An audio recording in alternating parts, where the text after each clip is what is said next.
Hi, my name is Scott, and on behalf of Travis Cochran and myself, I would like to welcome you to the Living Wage topic lecture for the 2024 September-October Lincoln Douglas debate topic. So the exact wording of our topic is resolved, the United States ought to require that workers receive a living wage. This topic lecture video is going to be meant for all types of Lincoln Douglas debaters, whether you debate progressively, traditionally, just in your region, or nationally.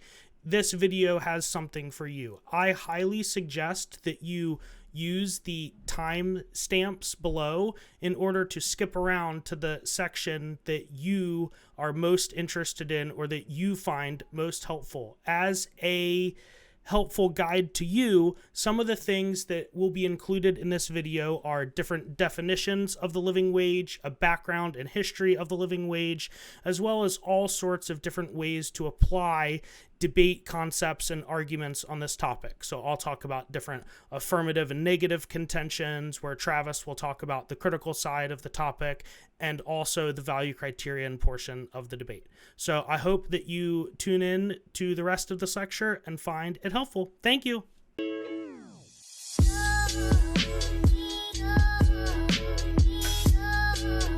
I want to start the substantive portion of this video by defining some key terms in our topic, which again is the United States ought to require that workers receive a living wage. So I think some key terms for this September-October topic is United States, ought, require, workers, and living wage.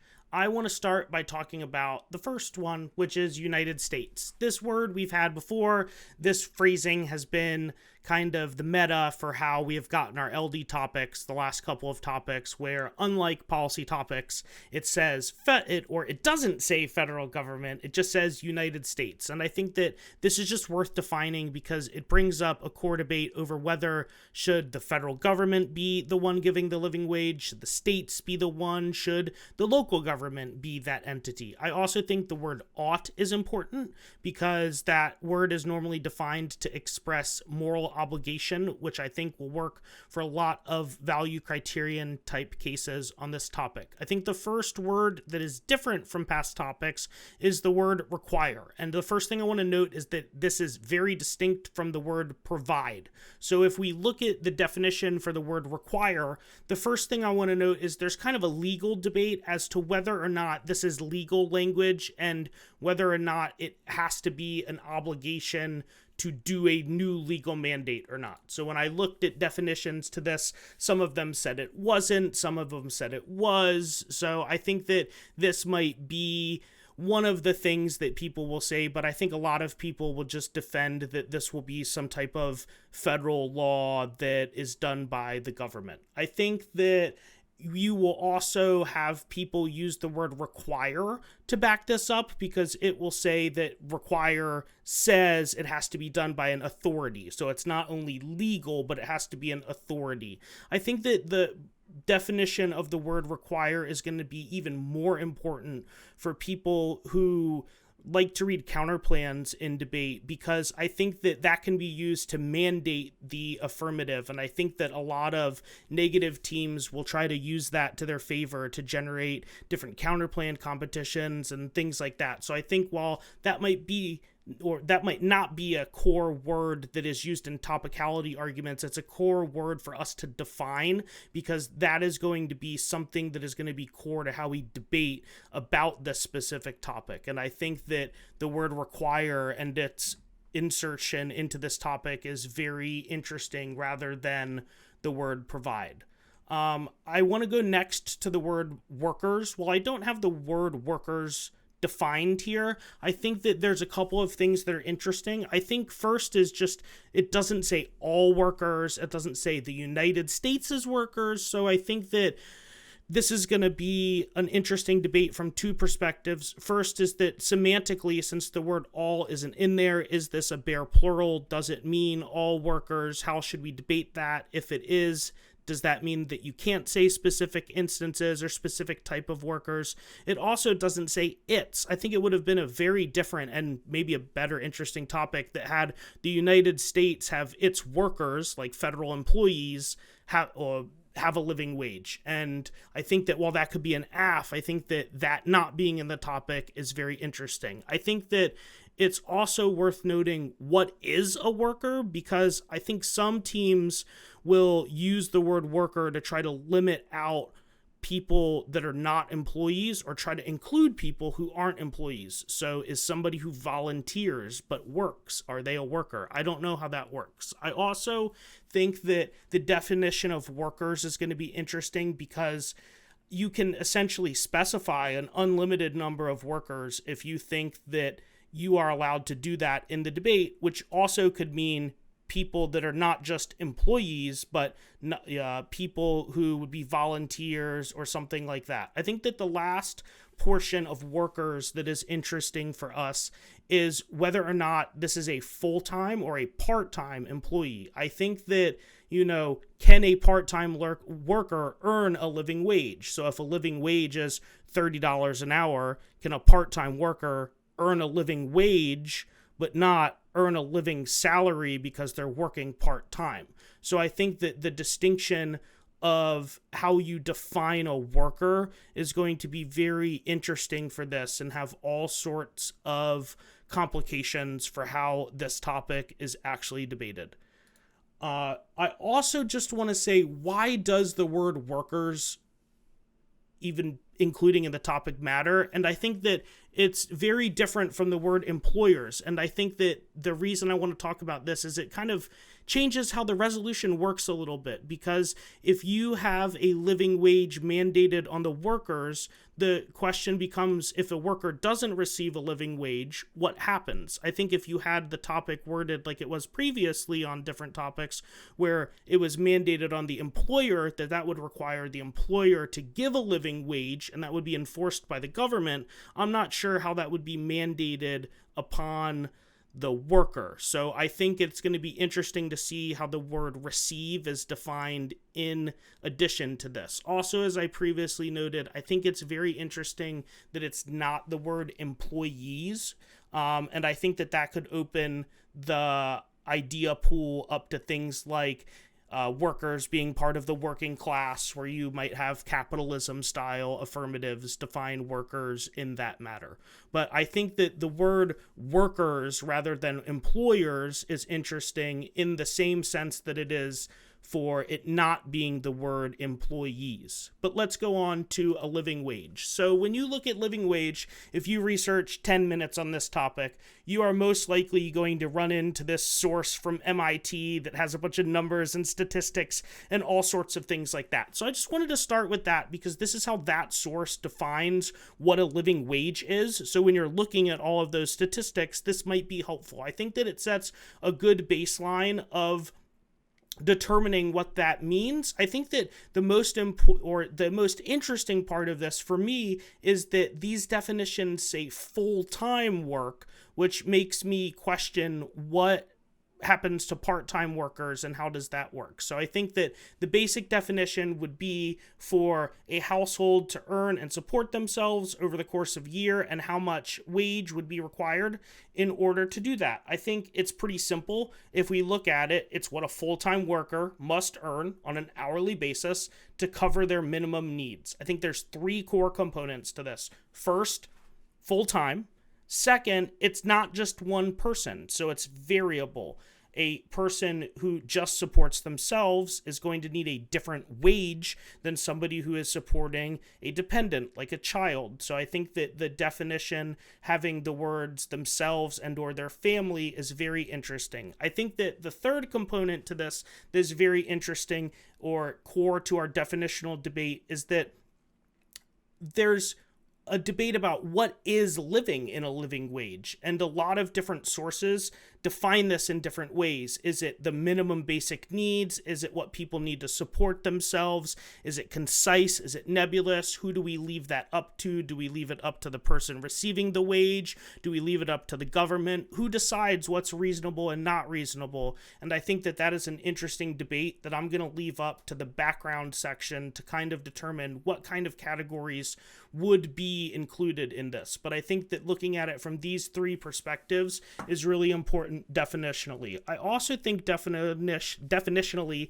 that it's important because if you look at definitions of a living wage, there's this component of the quality of life, which brings in the question of it's not only just the economic components to a living wage, but there are human elements to a living wage about needing a certain quality of life, maintaining dignity, being able to develop oneself, that I think goes beyond the sort of economic definitional value that's like you must have basic consumption for needs of economy of your family.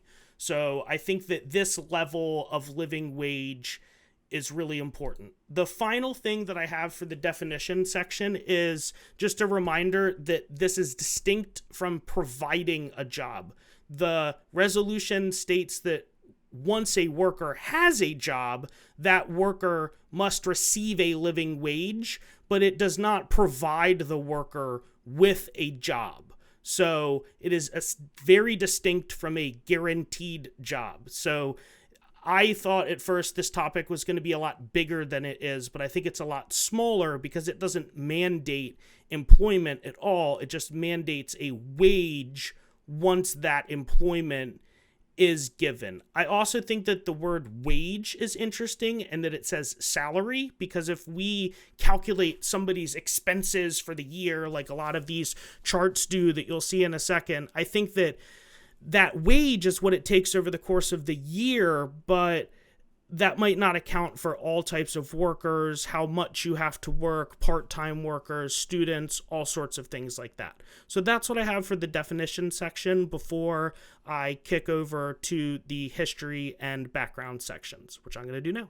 I want to start the background section by just noting that it was pretty hard to determine what should be in the definition section, what should be in the background section, what should be in the contention sections, and what should be in the history sections, because a lot of this assumes that you have a lot of information or background knowledge already about different aspects of the topic. So what I want to start with is noting that the topic says living wage and not minimum wage, and that all of these terms mean different things to different people. So oftentimes when you hear the term minimum wage, you are referring to the minimum amount that is allowed to be paid per hour in a specific place, and that depends on the place that you're in. So what we'll get to in a second is that the federal government, the state government, and different municipalities and localities all have different definitions and different numbers for what these things mean.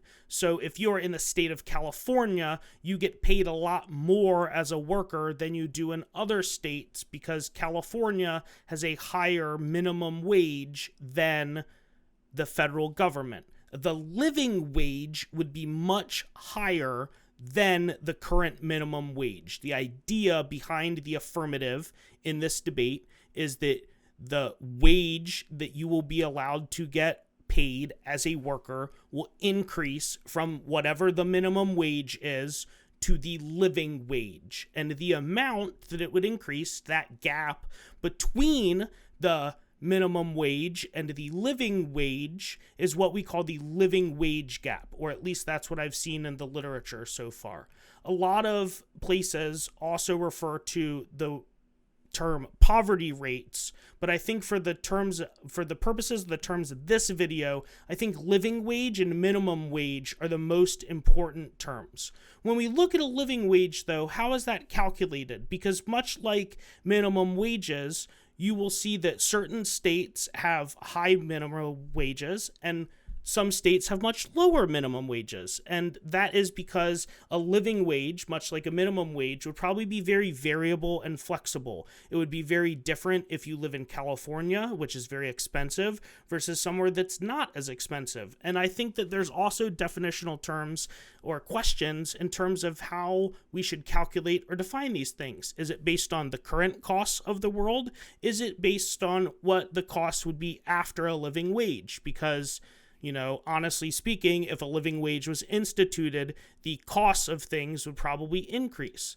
I think that another thing worth noting is, how do you define that? If it's not cost-based, is it determined via the poverty line? Is it determined via median income? And these are all questions that have to be brought up. I think it's also variable, which we'll get into in a second, versus who the person is. Obviously, your wage, if you're in charge of supporting other people, is going to be different than somebody who only has to support themselves. I think what is included in this living wage is a bigger question that I'm going to get to in a second. But first, I want to talk about the minimum wage. So just FYI, the current minimum wage is $7.25. It has not changed since July 24th of 2009. I believe, and this could be wrong, I believe the highest state that has the highest minimum wage is Washington, which is just above $16, and the highest city is West Hollywood. I think what is very interesting about this topic, especially as somebody who lives in California, is that we are seeing wage floors rather than minimum wage increases as of recent. So for instance, in April in California, all fast food workers were required by the state of California to get paid $20 an hour to try to increase the amount that those people get paid to get closer to a living wage. I think that this has followed suit in a lot of other industries like hotels, hospitality, healthcare, but there's a lot of different exemptions and exclusions to this, where like your practice has to have 25 doctors in order for it to be in effect, and different things like that. But just note that these dollar amounts, at least to me, seem pretty low, especially at a federal level. And when we look at states versus the federal government, there's many states that use this $7 rate. So there's at least 10 states that I see in this chart here where $7.25 is the same as the federal wage. And I think that, that's just worth noting when we get to how expensive things are later in the video, that, this just isn't a lot of money to be a minimum wage for somebody working in today's economy. And I think that the wage not being changed since July of 2009 is a pretty good example of this.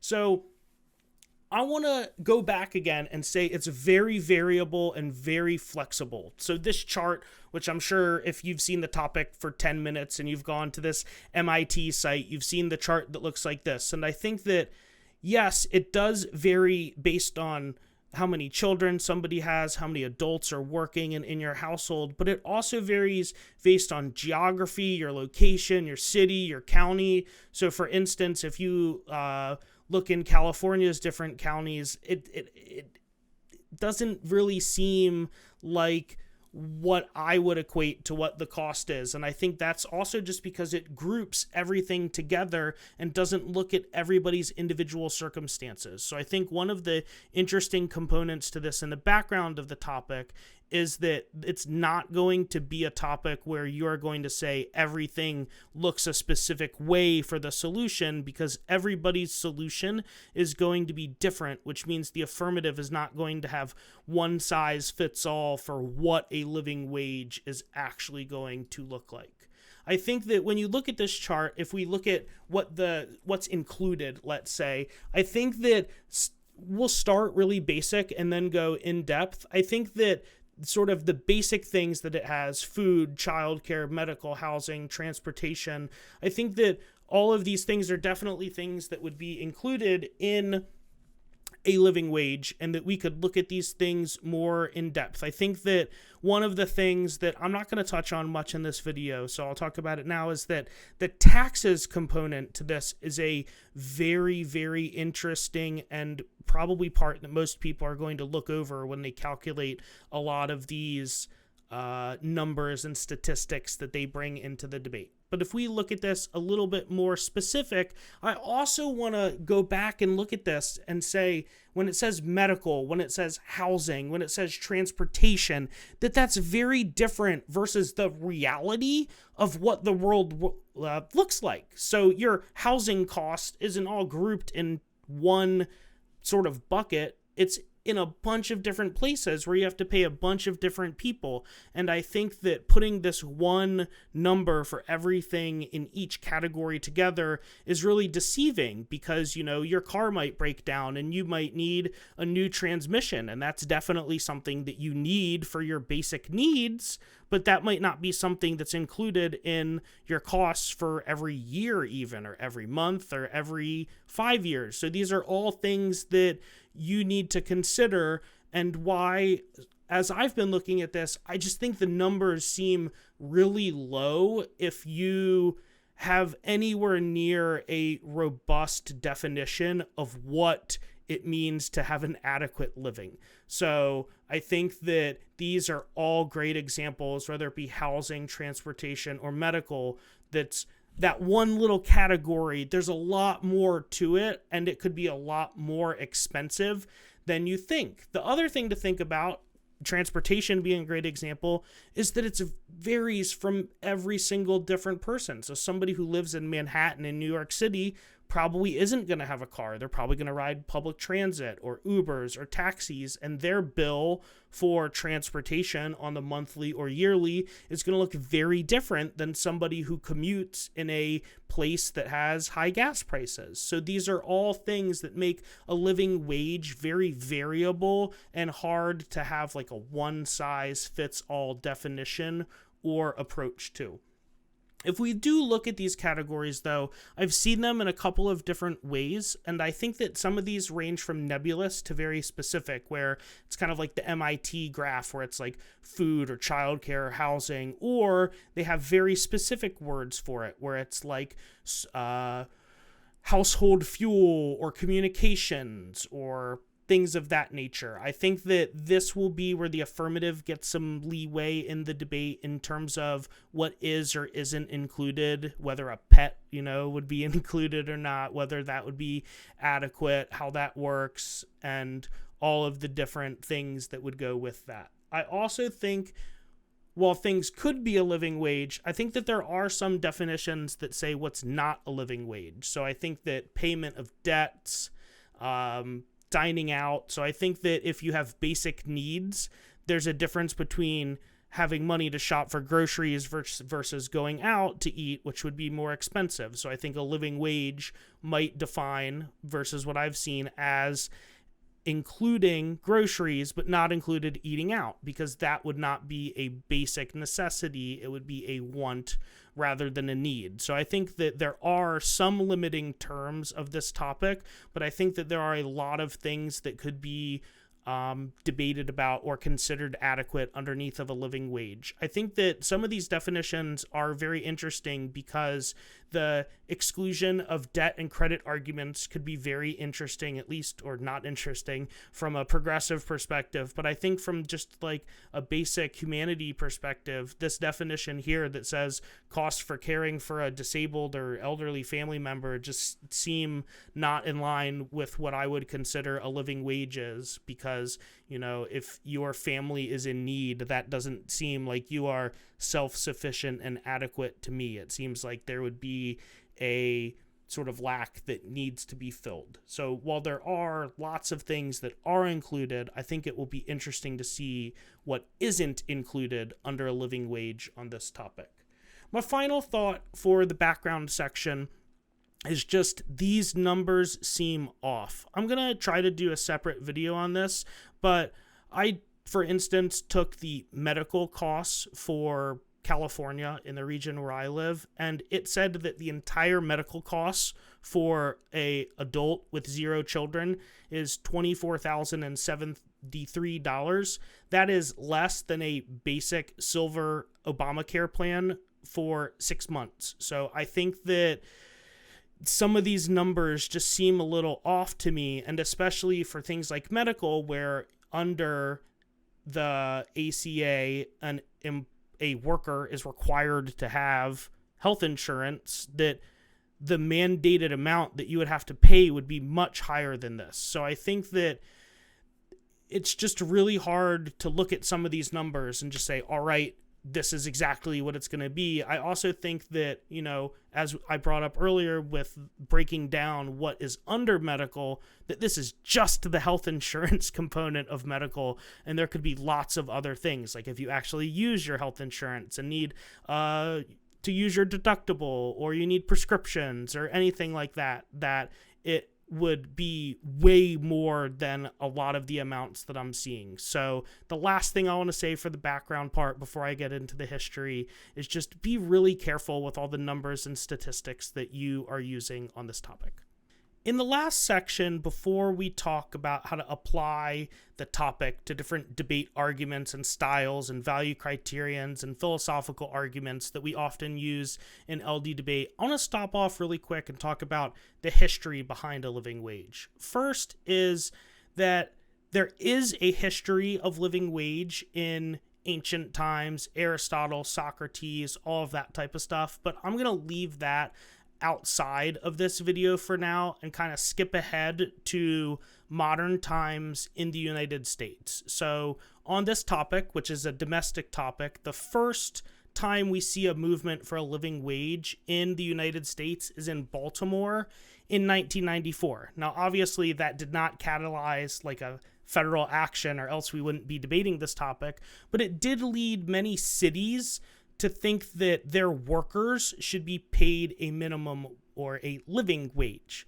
Living versus minimum wage. So the living wage that those cities thought should be paid to their employees is now often also applied to the city contractors, because as the city became ever more neoliberal and different services were contracted out to different corporations, these corporations were potentially going to pay less than a living wage, and the city sort of transferred that policy of a living wage on from just not its employees, but also to the city contractors and services that it was using instead of employing those workers.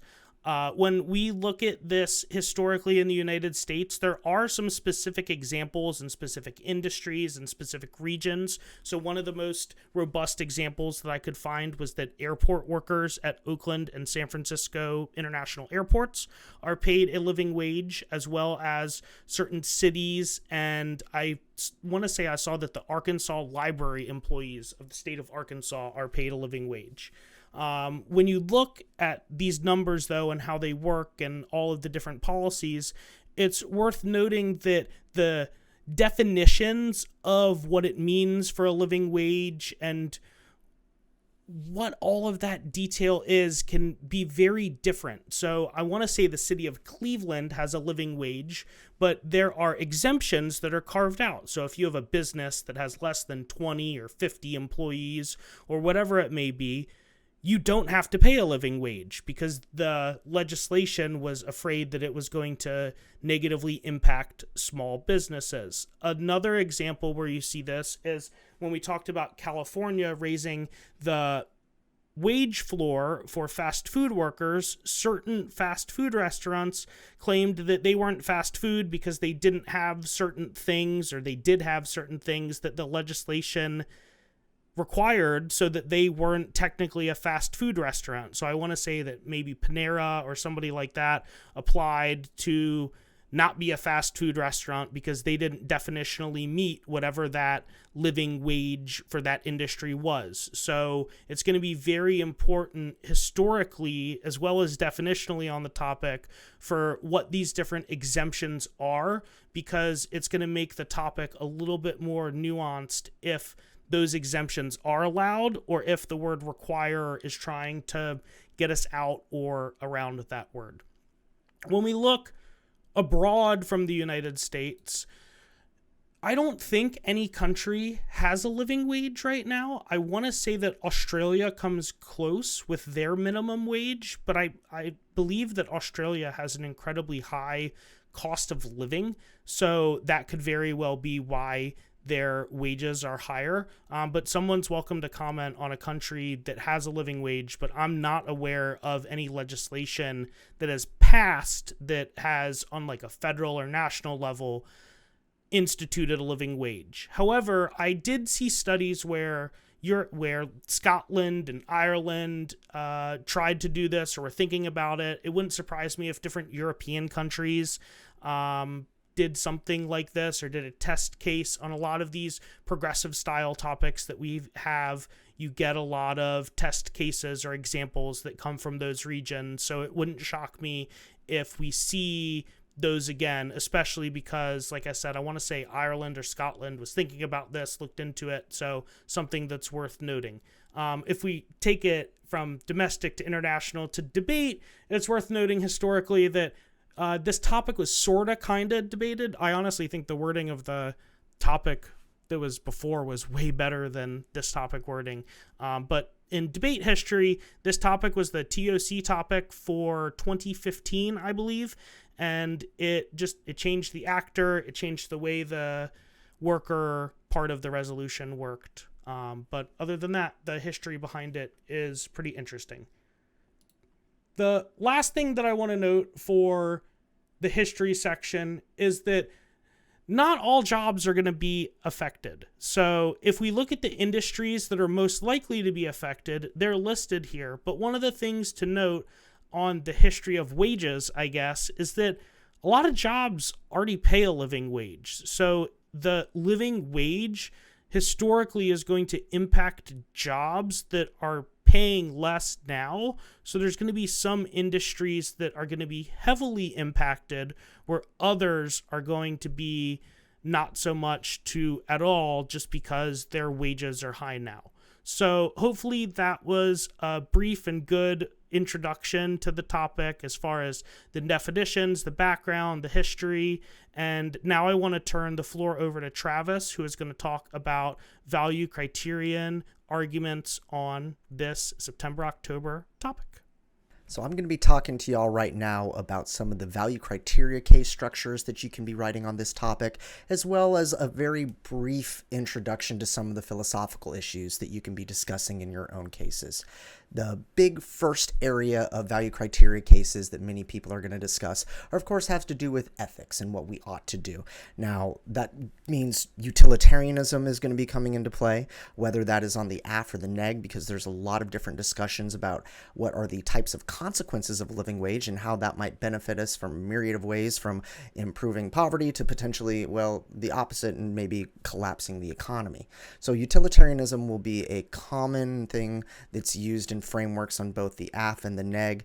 Same thing is true with your discussions of morality and Kant. There's a lot of debate in the literature as to whether or not every single worker is entitled to a living wage and whether that is a universal thing to discuss. Also, questions of structural violence also play into morality and ethics, and that the most ethical thing that we ought to be doing is redressing structural violence. That is going to play a big part on the affirmative, where a lot of the contention discussions are going to be pointing out the harms that individuals face when they don't earn a living wage. We're talking about poverty, we're talking about lack of resources, we're talking about lack of health care, all sorts of nasty stuff when you're not keeping up with the cost of everything. Justice is also going to play a big role in terms of the frameworks, especially on the aff. A lot of different types of justice out there, so we could be talking about Rawls and where you have to propose every policy and decide whether it is meeting its obligations of justice by determining whether or not it is going to impact those at the margins. in the best way possible. Use a criteria of a veil of ignorance. Also, social justice. Social justice would imply that a living wage is necessary. Same thing with abolition democracy. Many theorists out there talk about how an important component of abolition democracy is not only freedom from policing, not only freedom from types of oppression, but it's also the resources in order to have an engaged and democratic citizenry, which requires a living wage. Personhood is also an important conversation to be had in these framework debates. Things like agency, autonomy, dignity are very, very difficult to have when your wages aren't keeping up to the level that you need in order to participate in society. And right to life and value to life, part and parcel of that sort of discussion. But the very concept living wages, implying that you need to make enough in order to make ends meet and actually live, is not just a metaphorical conversation where we're talking about right to life, because things that are necessary to keep you alive, whether it is food, whether it is shelter, whether it is healthcare, those things have very real dollar amounts attached to them. And if you're not earning enough to get those resources or to get those services, then your actual physical, biological life is threatened. And even in a world where you are able to get some of those resources, or maybe you're biologically living, the quality of your life can be greatly diminished if you have to face the stress of not earning enough, or you have to make those really tough decisions on which things you buy, which things you don't buy, which services you access, and which services you don't access. So even if you do have a life, what is the value to that life when you're constantly struggling because you're not making a living wage? And then another area that you can discuss for all of your frameworks are social contract. The idea here again is that we all humans, we have these innate freedoms that we give up in order to join society. So we accept a little bit of less freedom. We were willing to follow laws in exchange for protections of the government because we don't all want to just deal with the bears in the woods. So, we have civil structures that help us fight the bears of the woods and keep them out of our porches. And in the idea of a framework along this lines is that living wage would be necessary to uphold the social contract, because without a living wage, then we don't really enjoy right to life, value to life, or some of these other things that we're discussing, which would be gross instances in which the social contract was not being upheld by the government. And so living wage would be necessary to remedy these sorts of situations. Now, on the other end, and actually not on the other end, very related, are the different types of philosophical discussions that you can have on this topic. Now, a lot of this is going to be kind of wash and repeat, so I'm not going to go too deep into it, whether we're talking about the justices, different understandings of ethics, specifically in regards to utilitarianism, whether you choose to use act util, root util, global util, etc.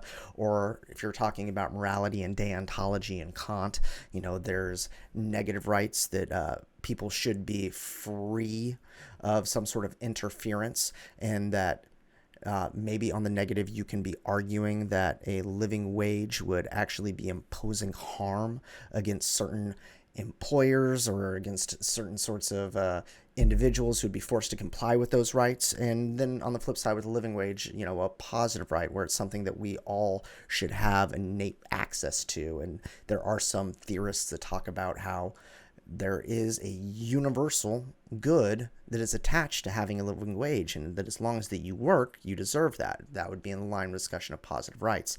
Now, Kant on this particular topic is a little bit interesting, and a lot of the different philosophical arguments can get a little topsy-turvy for a few different reasons. One, the idea of a living wage is still relatively new. It's not something that has been acted upon globally. We don't have a lot of case studies that demonstrate that this is a good thing. And it's just something that's been under theorized until recently. So the philosophical treatments as to whether or not this is the thing that we should be doing are still pretty light right now. And a lot of the discussions related to living wages has to do with whether or not they're actually effective. And they actually require some sort of efficacy consideration. And the reason why is a living wage only makes sense if it meets the levels that you need in any particular economy. Now, what I mean by that is how earlier you heard that living wage is variable and it's flexible. So it's really hard to prescribe variable and flexible universal moral declarations, because living wage changes from context to context, which makes it really difficult within the Kantian literature to kind of come up with some firm absolutes that it should always be done. Oftentimes there's corollaries. What happens if there's other economic factors that prevent a living wage from being able to be implemented? Shouldn't that be considered? Some Kantian philosophers say it should, which makes this some very murky water to wade into. But the good news is there's stuff on both sides and you can figure it out. All right, I'm now going to turn it back over to Scott. I want to start off the affirmative advantage areas / contention section by talking about the poverty contention. So I think the poverty contention is going to be really good on this topic and just a really essential substantive part of a lot of affirmatives, because the basic argument will be people who are in poverty need more money, and the affirmative via instituting a living wage will increase their pay. And if you increase wages, people will be brought out of poverty, and that is a good thing. And historically in debate, that has been an access point to a lot of contentions on this style of topic, and I don't expect that to stop here. And I think that this will be a really good contention for a lot of teams. However, I think the most popular contention, probably for the affirmative and the negative, is going to be the economy. When I look at this topic and research it more, I really just think this topic is more and more just a really small, finite, minute economy debate over whether or not the increase in wages from a living wage would be good. So as the affirmative side, you're going to say that increased wages are good, that wage growth is a good idea because the employees will have more money to spend. If you make more money, you are likely to spend more money. So your purchasing power that you spend as a consumer will be higher. I think that one of the more interesting aspects for the affirmative and the economy will be used to counter the negative will be that it actually has a increase in productivity on the business. So if a living wage includes medical, for instance, if an employee is less sick because they have medical and didn't have medical before, they are likely to be more productive. They are likely to have better morale, and this would have positive impacts on the business, who might feel negative about having to shell out more money for wages each month. I also think that it would lead to decreased turnover. The reason behind this is that a worker who makes $16 an hour is likely to switch jobs for a minimal pay increase, whereas a worker that makes more money is less likely to switch jobs for a minimal pay increase. So a worker who makes $150 an hour is not going to switch jobs for a dollar raise, whereas a worker making $16 definitely would. So if every worker made a much higher living wage, those workers who are more likely to turn over would be more likely to now stay in their jobs because their jobs pay a lot more money. I think a final aspect for the affirmative for the economy is innovation. I think that there's literature that says workers are more likely to invest in themselves and develop their skills as a worker if they get paid more money, because they see themselves staying in that job, whereas a minimum wage job they would want to move on from in order to try to make more money. The next set of contentions that I think are going to be really good on this topic are contentions that talk about inequality, income inequality, and racial equity. I think that these style of contentions, along with the gender wage gap, are very good contentions, because when you look at the statistics and analysis that a lot of the studies are doing, it's saying that a lot of the jobs that are impacted, that would increase their wage from a living wage being instituted, would be jobs that are currently held by socioeconomic minorities, and that doing such would decrease the inequity in society. And I think that you are going to see that argument used a lot for people who maybe don't want to say utilitarian style cases. I think that the same thing will be true for cases or contentions that talk about the gender wage gap, that say that males are historically paid more, and that by instituting a living wage, that changes the dynamics of how that works in our society. I also think that there's kind of just a lot of contentions on this topic that are impossible for me to predict. And I think the reason for that is that if you think a living wage can be any industry, that you could say a living wage for airport workers is good, for instance, and then read contentions that are only about airports. And I think by the nature of this, that there are so many industries that you could potentially have, that it leads to there being potentially an endless number, not maybe endless, but a lot of different contentions, if you're creative, about what industries could be affected. I also think that a contention area or subject regarding a shift from part-time to full-time work would be very strategic. As I noted earlier in the definition section, the MIT definition says full-time work. So would part-time work be excluded? Would it be gotten rid of because that's not living? Would that have positive benefits on society? I think that that'll be a place that affirmatives look to. I also think that there will be affirmatives that talk about wages and certain things being a human right, when we've had housing topics in the past, when we've had medical topics in the past that are similar to this on a domestic style. People have leaned on making these human rights arguments, and I've definitely seen articles that make me think this is going to be something that people are going to say on this topic. I also think that unions is going to be a big contention for the affirmative and maybe the negative on this topic. I think that this has been something that unions have been pushing for, as well as an earned income tax credit. And I think that the affirmative would obviously increase the power of workers and of labor and increase workers' rights. And I think that that would have a big impact. While this isn't necessarily a huge component of this affirmative advantage area, I could definitely see different takes on this video spending 15 minutes on the union section, because I think that the impact that it could have could be incredibly powerful at a national level as well as a societal level.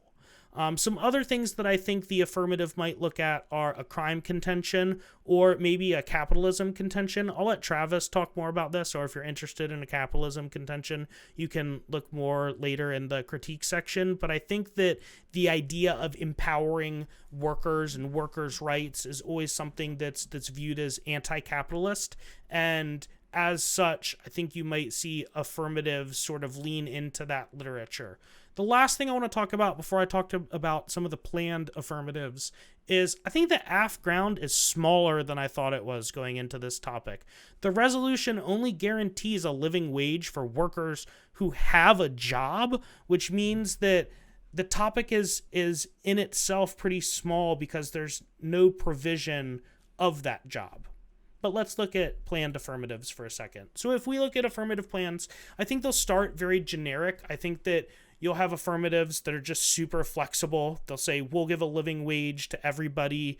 It'll be dependent on their region, size, who they are, family, all sorts of things, and just be super shifty in order to try to allow for everybody to be covered under this living wage. And I think that affirmatives will find that very strategic. I also think that there will be a ton of specific groups. I think these could be contentions, but I think people will talk about people with disabilities, teenagers, women, different minorities, not just industries, but specific groups of people. I also think that there will be affirmative plans that specify different regions, whether it be a state, a municipality. Now, I know people read T arguments that say it has to be the whole United States or things like that. But on topics like this, it would not shock me if people try to only give a living wage to specific parts of the world, or rather, maybe have a state government defend an action. I think that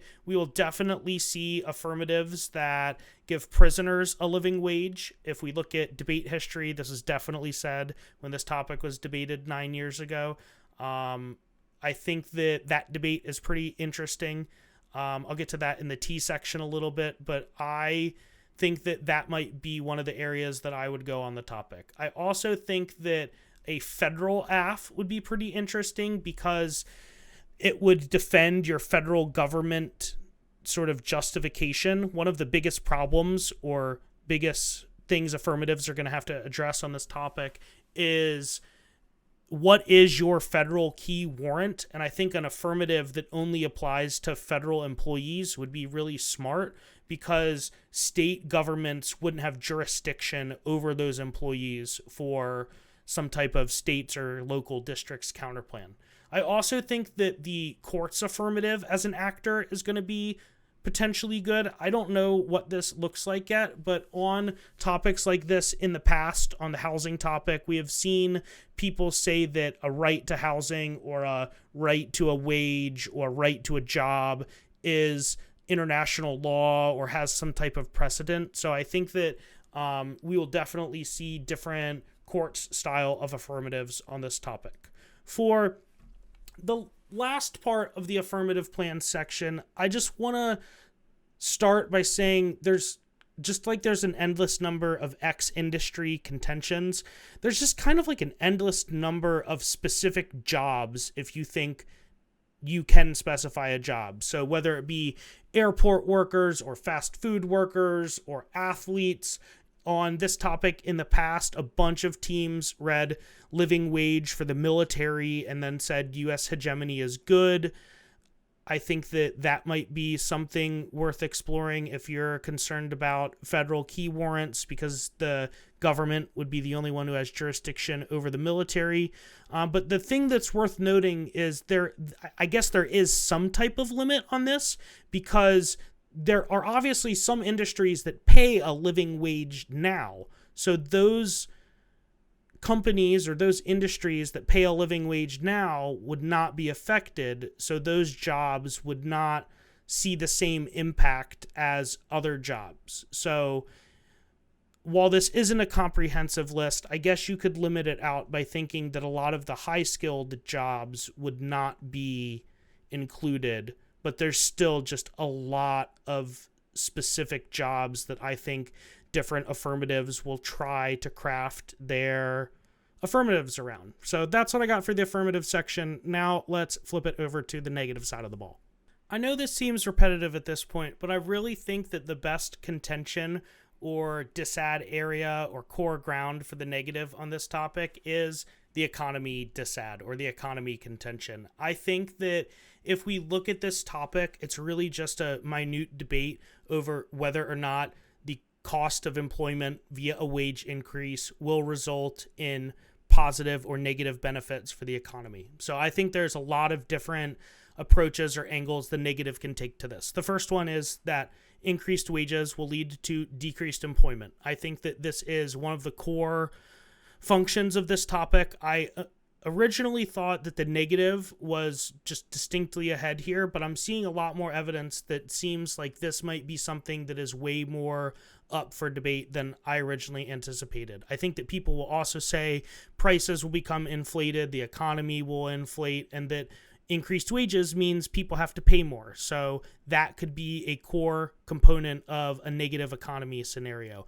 I also think people will say that, well, sure, the US will pay a living wage, but that will lead to unemployment because employers will just ship those jobs to a different country instead of keeping them onshore in America. And I think that the outsourcing job part of the economy contention could be really core to a negative strategy, or maybe even its own contention in these debates. I also think that economy contentions that revolve around business confidence or the impacts on small businesses are going to be core negative arguments. So when I talked about exemptions earlier in the video, so like the city of Cleveland, who said living wage only applied to employers who had 50 employees, I think that the reason for that is because economists were worried about the negative impact the living wage would have on small businesses, and that will be somewhere that the negatives look to for ground for an economy contention. The last place I think that they might look to is a competitiveness contention. If the U.S. increases the cost of labor, U.S. goods will cost more, which means that other countries will be able to compete more with the United States with their goods, because United States goods will cost way more because the labor costs will be a lot more. I think that the economy is going to be the core negative contention. I'm not sure that the unemployment part of it is exactly where I would go, or is kind of like it on the topic. I think maybe looking at how this works from one of the other angles, outsourcing, offshoring, something like that, maybe looking at the high skills workers component to it, maybe the wages being compressed between low skill workers and high skill workers, or low income and middle income people being compressed has a negative impact on the economy. I think that that might be an area to look at rather than this unemployment internal. But I think if you have good evidence, that that's certainly somewhere to look. As far as other negative contentions, I think we could look at reduced benefits as a contention area. So higher pay might mean that people don't get as many non-wage benefits like retirement. I think it could lead to increased employment that's sort of not on the books. So when you hear the terminology under the table or not on the books, that means employment that is illegal, but still exchanged money for, just at a reduced rate that the government doesn't know about for taxes. And I think that there is definitely some literature that talks about that type of employment increasing if the government massively increases the amount that employees have to make. I also think that you will see negative teams say public assistance style contentions. I could totally see this being an affirmative contention in the debate too, but the idea behind a living wage would mean that social services that are now accessible to people, like food stamps or housing or energy costs, will kind of be rolled back, because if everybody's paid a living wage, why would people need medical care? Now, I know there's people who aren't employed that might need to apply to, but I think that the way in which this works, there might be trade-off arguments that are made there that's like, hey, because of this, now we're not going to give public assistance, or we're not going to give social services for Social Security, or there's going to be money that comes out of education or health care or food stamps or any one of these services that certainly has an impact now. I think that another place that negatives could go to are just sort of regional differences. I think that paying a living wage, if you have a one-size-fits-all solution, paying a living wage for what California people get paid somewhere in the Midwest is probably really not good for their economy or different aspects of their society.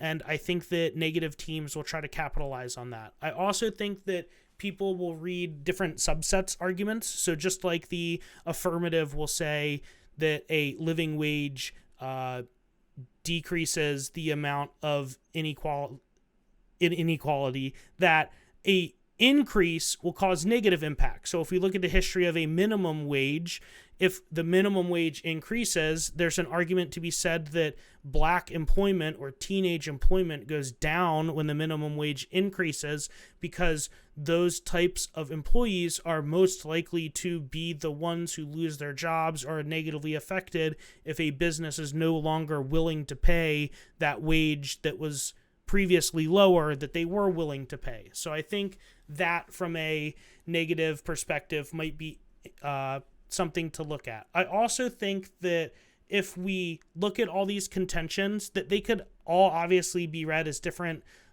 disadvantages and solvency arguments on the topic. So when I flip it over to disadvantages here, obviously economy should probably be the first one here, but since I included that in the negative contentions section, I am going to leave that out. So if you're just jumping right into here, I would go back to the negative contention section, because a lot of what I just talked about are disadvantages that you can read on the topic. So let's start with some disadvantages then. The first one I'll talk about, any domestic topic we get, you're going to get the federalism disad. You defend federal government action. They're going to say, no, you did something that the states are in charge of. You upset the balance of power, and read an impact scenario based on that. So I think that the negative core ground, doesn't sound like great ground, but I think that the federalism disadvantage will be ever so popular. I think that automation or different artificial intelligence AI arguments will be super popular on this topic, and probably should have been in the negative contention section, where just higher wages cause low-skilled people to be replaced by technology. Whether that technology, looks like a robot or is just some AI software that does it anyway, is up for debate as to what that looks like, but I think the general concept would just be humans get replaced by something else. I think that another disadvantage area that people will go to here is industries that are impacted the most, which I talked about earlier. A lot of them would increase the core costs of the economy. So I could see a food costs or a food prices DA being read on this topic, where, the price of the grocery store might go up 50%, and what that would lead to. I think that would be a core negative DA. I think a lot of teams will say the elections disadvantage on this topic. I think the affirmative might try to say it on the affirmative, but I'm not sure that's strategic with the way counterplans work, or impact turns in LD. But I think that a lot of evidence says that the living wage would be popular. Like, I think that society-wise as a concept, I think it's popular. So I don't know how that would work in terms of the direction of the elections link. But I think that in terms of the direction, that the government in charge, so Vice President Harris, would definitely get blamed for the policy, because it would look like it was being instituted on their behalf. So I think there's definitely an elections disadvantage. Every presidential election, there's a disadvantage. So I'm sure lots of teams are going to say it, especially with the state's counterplan. I also think people will just read like the regular politics disadvantage, or they'll get more specific. I think that might be a real place to go on this topic, where, the Senate is up for grabs, and if we institute a living wage in a specific place in North Carolina, it flips a seat, and that has a lot of impact. I could see that being a lot more strategic than the elections disad, but I don't really know what that looks like yet, and I know that a lot of people will want to debate the elections disad anyway. I think the college dropout disad will also be a huge thing. I think people will say that increased minimum wage will cause people to not want to go to college, because they know they can earn a living wage without that college degree. And that will not only have impacts in terms of themselves being less educated, but that will spill over to the economy as a whole, because the workforce as a whole will no longer have the same level of sort of skilled abilities that it had before. I think that the crime disad will be a thing. It looks very similar, where crime will increase. I think that we could see some courts disads, again, just like the courts aff. I don't really know what that looks like, especially with the rulings that have happened. But this topic kind of seems like there should be one, but I just don't know if that is really a thing anymore with the Chevron doctrine.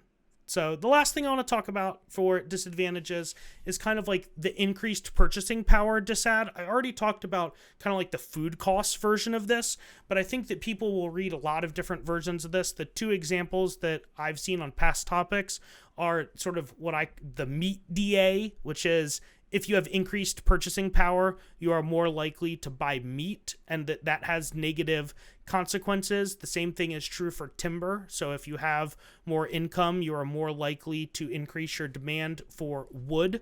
So that would lead to negative consequences, deforestation, all sorts of bad things. I'm kind of hesitant for this ground for the negative, because I think that, it's kind of sadistic in the sense that it's saying like poor people having increased food security is bad and like causes bad things. I think that that's, debate arguments work a specific way and rely on truth and tech, but I would be hesitant to say some of these arguments just because they just seem kind of like saying poor people should starve, and I don't think that that's a good angle for the negative to be at. I think that the same is true with the military recruitment disad. Whenever we have topics like healthcare, housing, or a living wage, people will say that military recruitment is likely to go down in the world of the affirmative because the military typically relies on poor people to fill its voluntary ranks. And if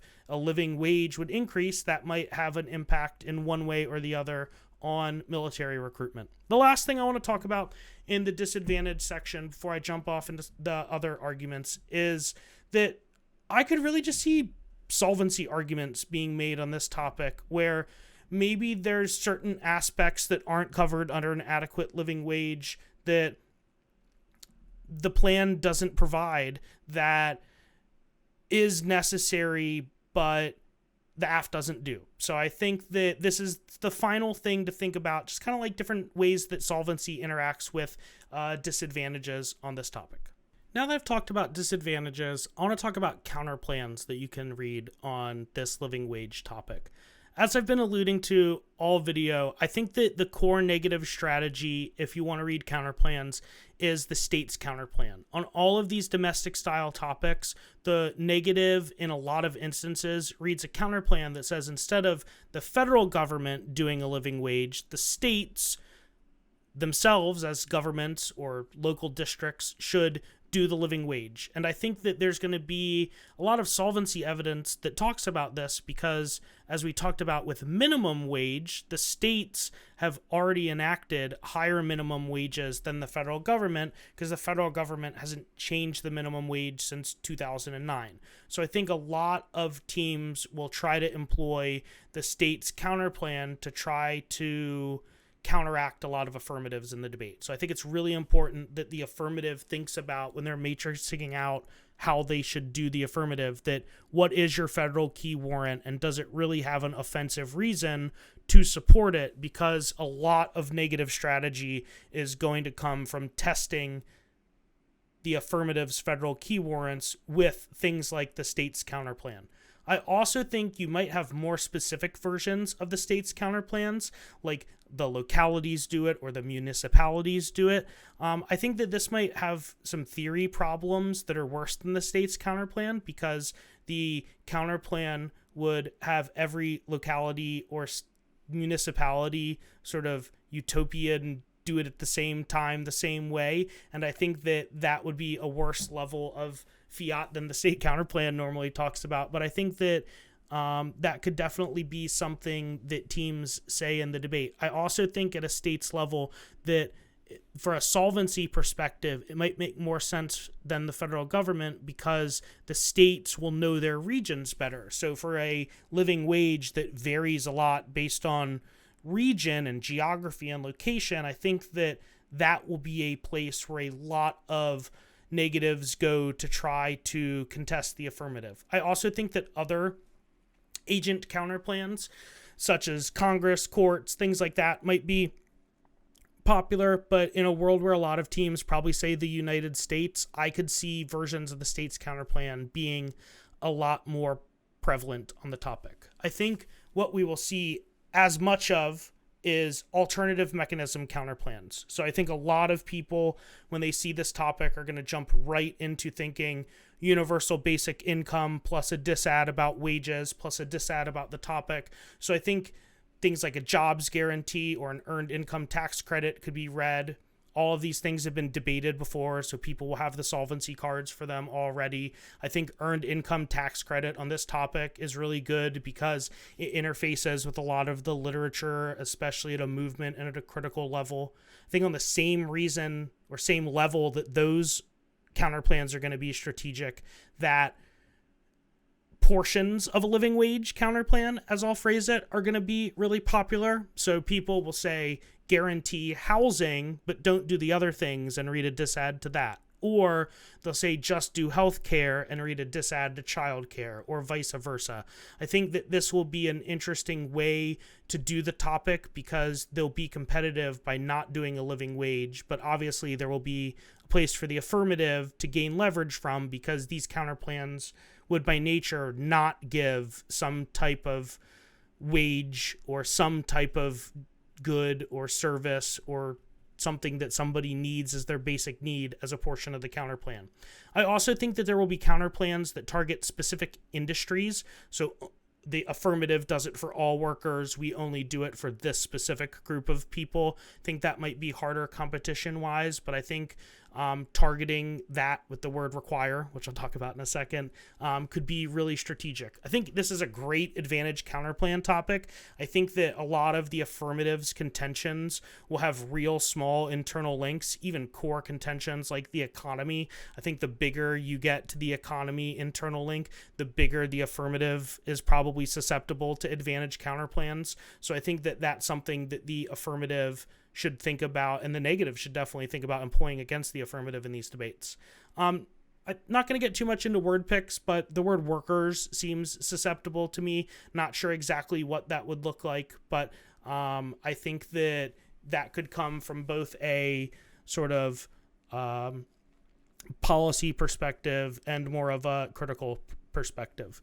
The last thing I want to talk about in the counterplan section is just the word require. I don't really understand why the word require is in the topic, because I think that this means that the negative just gets a lot of counterplan ground that's really hard for the affirmative to answer.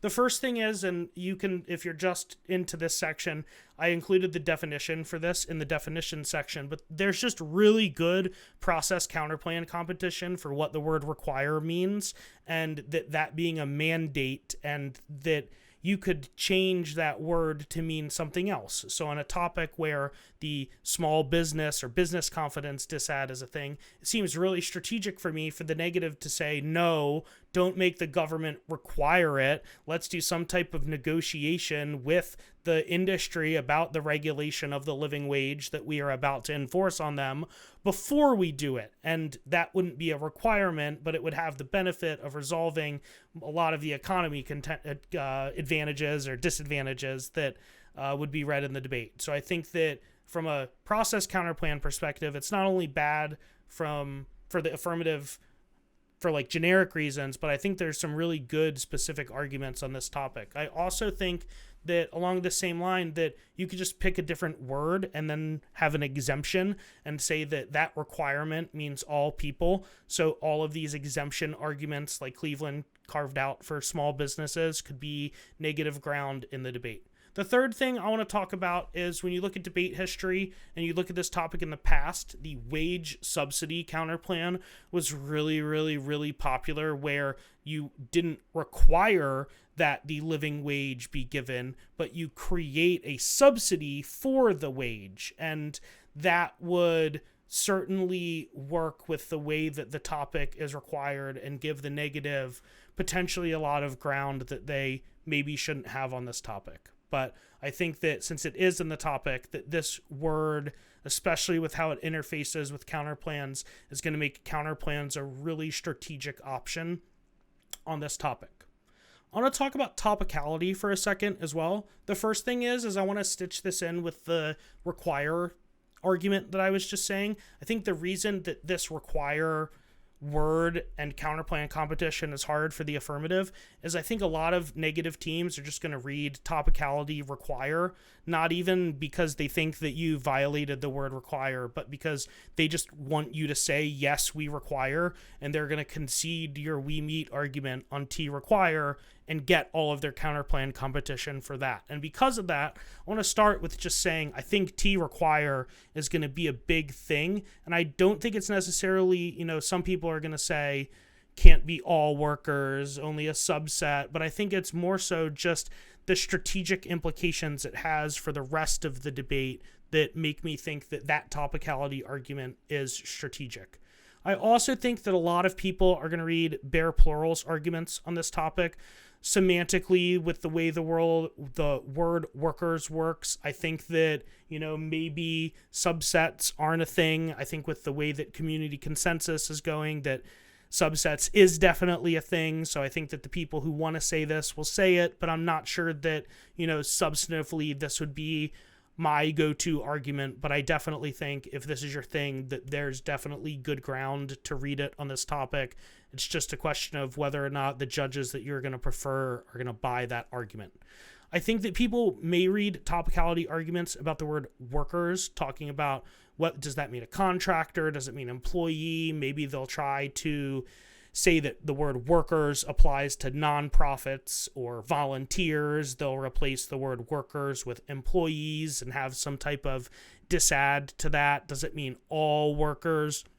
And I think the last thing that's worth noting is on this topic, when it was debated in the past, a lot of people read prison arguments where prisoners were given a living wage. And a lot of people made topicality arguments that said that prisoners don't work or prisoners aren't employees. And I get why people might think this. I don't think that this is a great argument, because I think that it's easy for the affirmative to say, well, they are doing work. That sounds a lot like what we are critiquing for the substance of the affirmative. So while that argument may be read, I'm not sure it's the greatest topicality argument to be made, but I think it is a good example of this workers debate as to, who is and isn't a worker and what that sort of includes. And my thought is it seems like the word worker is more inclusive than exclusive. So despite the problematic nature of the idea that prisoners aren't workers, I also just think the idea of the word workers probably means those arguments aren't as good, because, for instance, the past topic said the word employers might change a little bit. I also think that you might see some topicality arguments about the United States. Somebody will say the United States of Mexico, Brazil. People have been saying that for 25 years. Maybe they'll say the states. Maybe people will say other things like that require you to say this, but I think that those cases will be limited. I think people may use definitions of the living wage. They'll say it must vary. They'll say it can't be one size fits all. I'm not really sure what this gets the negative in the debate, because I think the affirmative will probably do a lot of these things, but I think that is something to consider maybe later on, once people decide what they think a living wage is, that might be a word that you can define to include or exclude some affirmatives.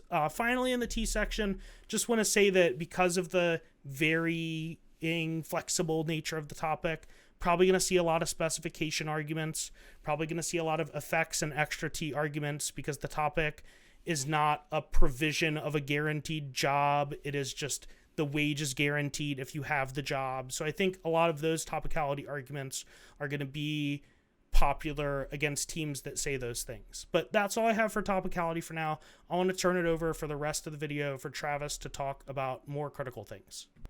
We're going to go ahead and finish this up with a discussion of some of the different critical angles that you can be taking on this topic from both the aff and the neg. Right now, we're going to start with the neg, and when we start on the neg, we're going to start with all of the different capitalist critiques that you can have on this topic.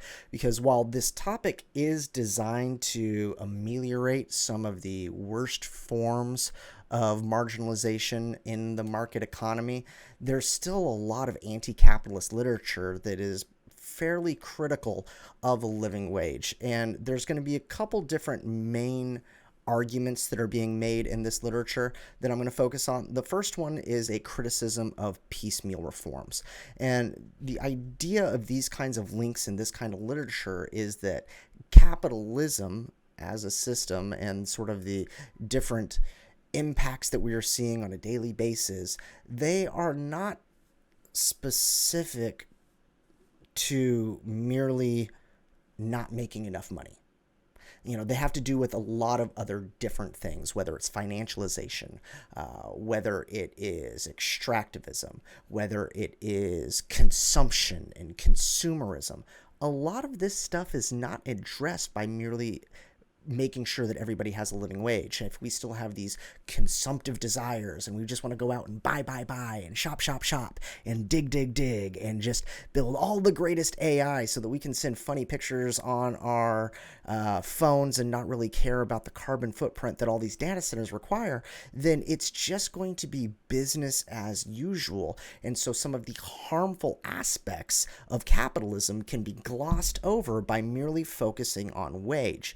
Now, this is also going to be important with a lot of the conversations about unions that are going to happen on this topic. There's a lot of anti-capitalist authors who are critical of unions themselves and contend that unions are just ways of pacifying the populace and preventing real organization against the capitalist system, preventing revolution from the ground up. So there's an entire group of link stories and anti-capitalist critiques that you can be making that are essentially, you don't go far enough, you misdiagnose the problem, and the resolution is just an example of a band-aid reform that really isn't going to address the root harms or the root causes or allow any sort of productive resistance.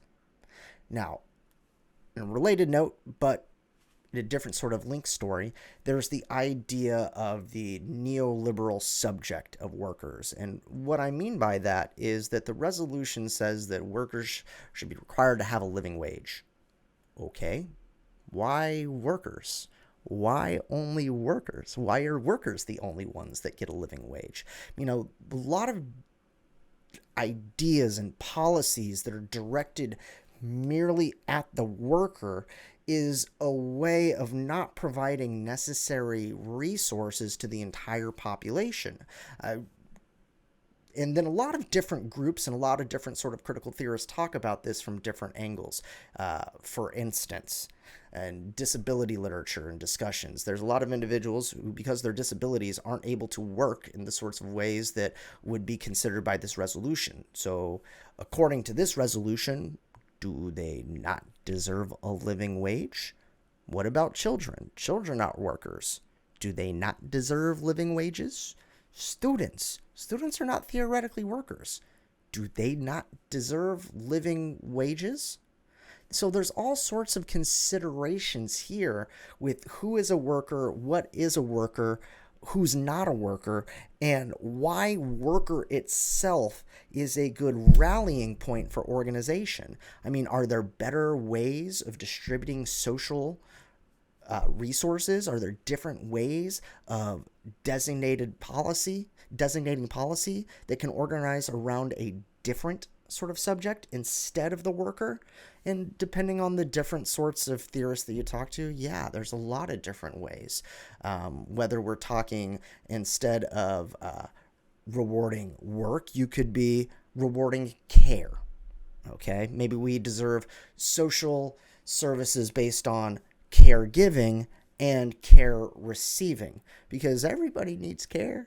Everybody deserves care. Everybody deserves love. So that's a way of not necessarily excluding certain groups at the expense of others while discussing this sort of resolution. The next area of criticisms that you can get into on the negative are gender-based criticisms. There's a lot of Marxist, feminist sort of scholarship in the feminist economics zone.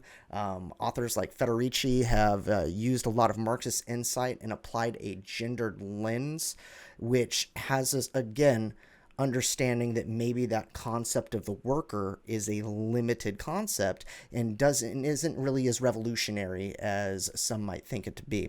A lot of these types of literature and theorists talk about how women in particular, they have to they have to expend a lot of extra work. They speak about the second shift, which is individuals who are married and often in heterosexual relationships and two worker income families where the woman goes off and works, then comes home and has to go to the second shift where they do a lot of household work. Because in a lot of different nations, including ours, household work, domestic labor, these types of terms, these are not divided equally in most households. And in fact, statistically speaking, these are all heavily skewed against women. And so the question then becomes, which kind of work is compensated? Are we only giving a living wage to those who go and work in some sort of office, or does that second shift also account for things that need to be properly accommodated and properly compensated, I guess would be the way to say. Now, same thing along the lines with other aspects of gender criticisms on this topic are conceptions of care and caregivers. And again, this kind of goes back up to what we were talking about here with maybe the worker isn't the ideal sort of person that we need to be helping out. Maybe there's more revolutionary approaches than just glorifying work and working. What about glorifying care and caregiving? Because there's a lot of people who are not able to enter the workforce because they are caregivers. Now, most people just assume caregivers is related to childcare. So they think of parents and people who are forced to stay at home and take care of kids. But parents are not the only type of caregivers. I mean, even if we're just talking about caregiving for children, there's a lot of different types of caregivers for children. First of all, there's more than just parents. I mean, there are adoptive families, there are foster families. There's a lot of individuals that are not being raised by their parents. They're being raised by aunts, their uncles, cousins, grandparents, friends of the family that we call cousin. There's a lot of different family structures and kin structures out there that are expending care towards making sure that kids and other people are alive. Now, on top of that, there's also paid laborers. There's domestic laborers. And the idea of paid domestic laborers is really important on this topic too, and what types of worker protections and living wages they are afforded. Now, that's also important when we discuss certain aspects of colonialism, because a lot of these domestic laborers are also migrants. And so there's this colonial nature in which we get a lot of help from migrants in order to take care of our own, but they're not afforded a living wage in doing so. Now, kids are not the only ones that need care. Elderly people need care. Disabled folks need care. And all of these types of people have caregivers. Well, not everybody, but they should. But anybody who's performing care work isn't necessarily being compensated for that. So again, there are different types of criticisms here and different types of authors who contend that it's more important to focus on care than it is labor when organizing resistance to gendered capitalist types of oppressions. Now, expanding upon that, there's going to be some really good critiques of productivity, meaning that, again, this ties back to the idea of the worker, that workers deserve living wages because they're productive. What about individuals who have not been deemed productive by society, whether that's through cis-heteropatriarchy, through anti-blackness, through settler colonialism, or whatever other sorts of structures that might be? Certain individuals are just not viewed as productive. They're not viewed as workers. Therefore, they are not deserving of compensation or a living wage. For instance, again, we talked about queer and trans folks, disabled folks. They are often targeted as unproductive. Queer and trans folks are targeted as unproductive because they are not quote unquote, breeding. But then you also have the questions of productivity for alleged that are levied against disabled individuals, that they're not able to work a certain type of way in a certain type of way, which makes them not so productive, so they don't deserve the type of living wage. So there's lots of different scholars which question and criticize the concept of productivity as it is attached to the category of the worker. And then, since the resolution asks us to consider a living wage, it's important to also discuss theories that are related to social death and how certain individuals have an existence that is not quite the same as others. So whether, again, we're talking about the various trans pessimisms, the various queer pessimisms, disability pessimism type arguments, or Afro-pessimism arguments that argue that current structures are leaving a certain group or groups socially dead, then begs the question how a living wage would approach this. How does it interact with this? How does it recognize this? Colonialisms also play an important role. Again, giving resources to workers who are working on stolen land. So that's always a question and consideration for every single topic. But also when you're discussing different types of workers and ones that are facing often more extreme levels of oppression and exclusion, whether it could be because of citizenship status, whether it could be because they're from certain geographies, certain towns, certain cities, certain socioeconomic backgrounds. Those are all related. And as we were talking about under the concepts of care and caregiving, a lot of the individuals whose work is currently devalued often comes from other countries, at least in our current structure. Anti-blackness is always relevant on every topic, already discussed when it talks about concepts of social death, but there's also a lot of literature that talks about how whiteness is a wage in and of itself, which speaks to the sort of benefits that you accrue by engaging in whiteness in a structure of a society that is predicated on anti-blackness. And so critiquing this notion of offering a living wage might mean wrestling and dealing with what it is to have whiteness as a wage. And then last but not least, there's a lot of other sort of critical positions that you can discuss, but this is going to be the last one that I discuss for the neg, is semiotic capital. Biffo Berardi, in his book, The Soul at Work, pretty much laid out how he feels about work, and he said that one of the best ways that we can respond to semiotic capital is just refusing to work. And when you've had enough and capitalism and just a little bit too much, and you're oversensitized and you need to just kind of tap out, do so. Refuse to work, quiet quit, if you will, whatever it is. But there's a lot of relevance that Berardi has for this topic, as well as a lot of the Italian workerist movement, which Biffo was a part of. Briefly, we're going to talk a little bit about soft left critique Affs.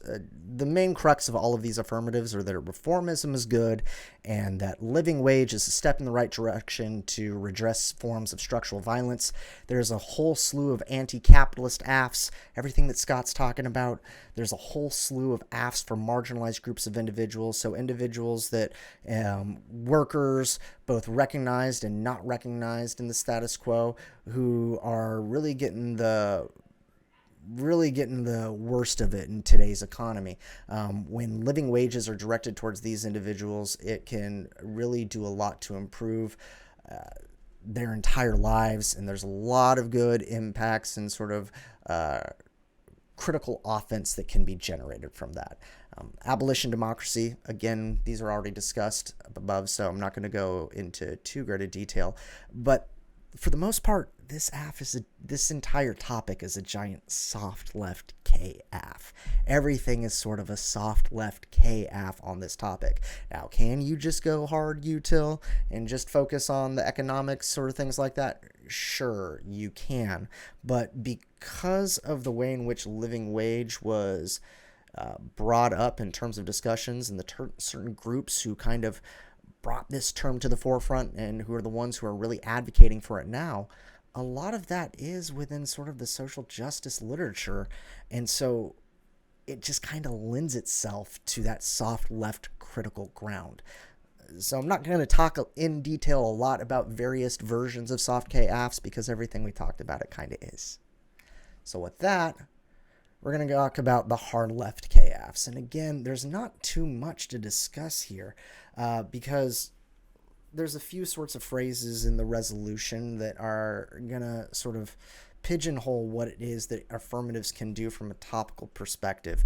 And so when you're thinking about whether or not you're really going to have a hard left aff on this topic, you're really thinking to yourself, all right, what sort of approach do I want to take?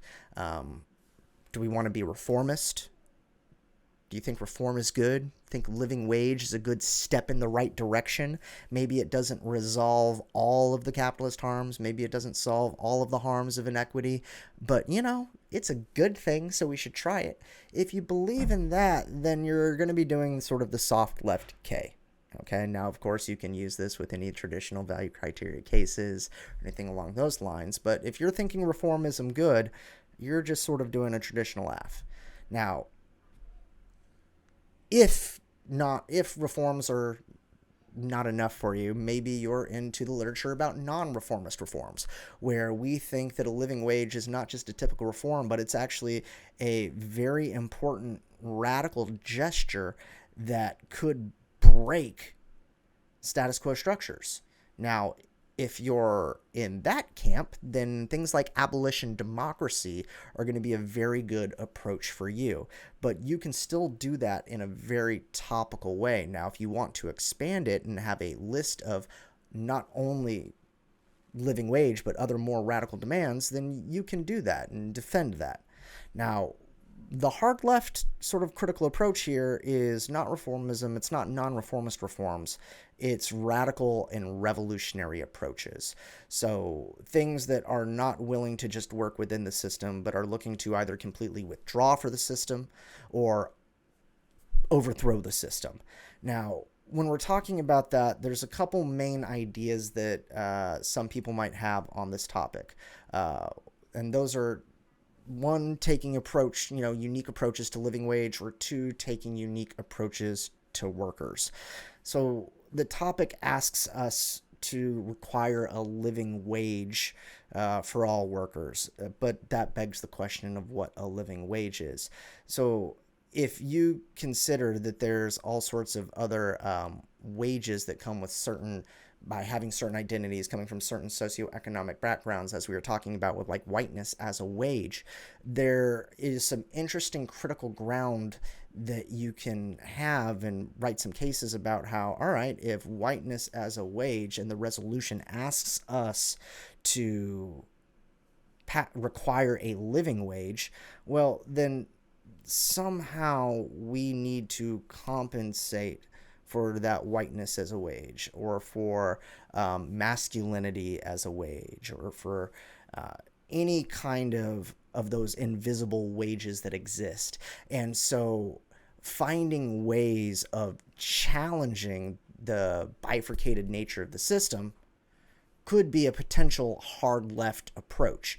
Same thing is true with workers. Now, the resolution asks us to consider worker, but we already talked about how there's a lot of labor that's expended by other people who are not traditionally workers, like caregivers, but there's also individuals who are not in a position to expend labor at all, whether they be children, disabled folks, etc., or prisoners. And so thinking the resolution in terms of applying a living wage not just to workers but to other groups is another way of also criticizing this resolution from a hard left approach. There's a lot of different takes, but honestly there's a lot of anti-cap stuff. It's a big cap debate. It's a big racial cap debate. All of the other critiques absolutely play a role, but majority of what you're going to be seeing is all of the anti-cap stuff. That's not to say that anything else we discussed isn't important. I'm just trying to guess where the trajectory of teams are going to go. And my guess They're going to stay in that cap lane. But we can have more discussions about that later on. Thank you so much for listening to this brief overview. Hope you all have a great time researching and getting ready for tournaments.